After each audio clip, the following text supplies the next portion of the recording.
संस्थापक चेअरमन दलित मित्र डॉक्टर अशोकराव माने यांची हातकणंगले विधानसभा मतदारसंघातून आमदारपदी निवड झाल्याबद्दल हार्दिक शुभेच्छा.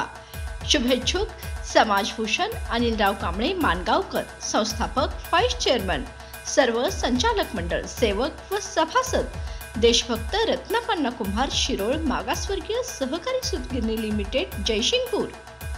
करवीर तालुक्यातील शिये येथील पंचगंगा नदीपात्राच्या काठी मृत माशांचा खच पडला आहे. मोठ्या प्रमाणात मृत झालेले हे मासे आकारानेही मोठे आहेत.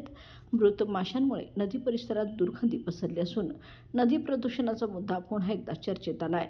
त्यामुळे प्रदूषण नियंत्रण मंडळाने नदी प्रदूषणास जबाबदार असलेल्या घटकांवर तात्काळ कारवाई करावी अशी मागणी शेतकरी संघटनेचे जिल्हाध्यक्ष ॲडव्होकेट माणिक शिंदे यांनी केली आहे.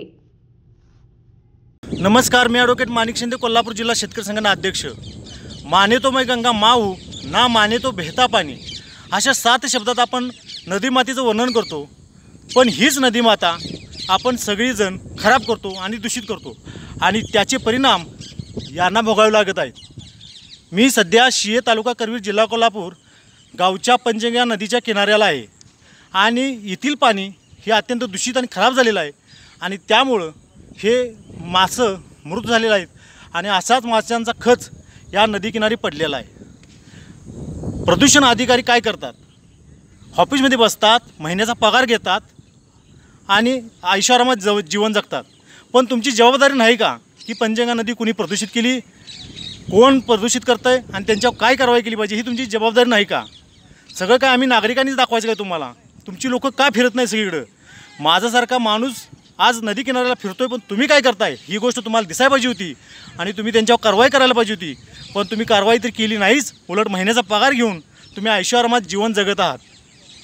एकेकाळी ही चांगली शुद्ध असणारी पंचगंगा नदी आज अत्यंत दूषित झालेली आहे.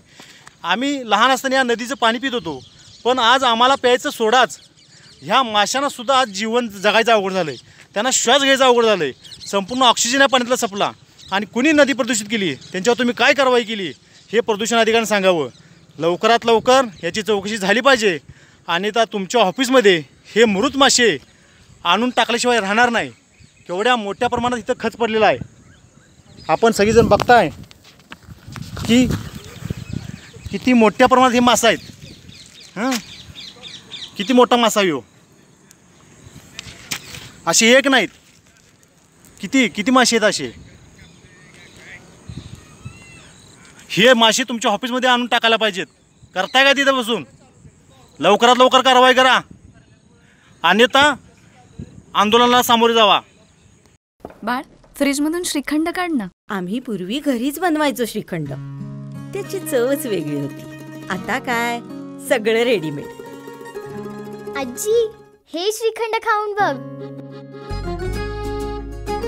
आज तुझ्या आईनं घरीच बनवलं की काय?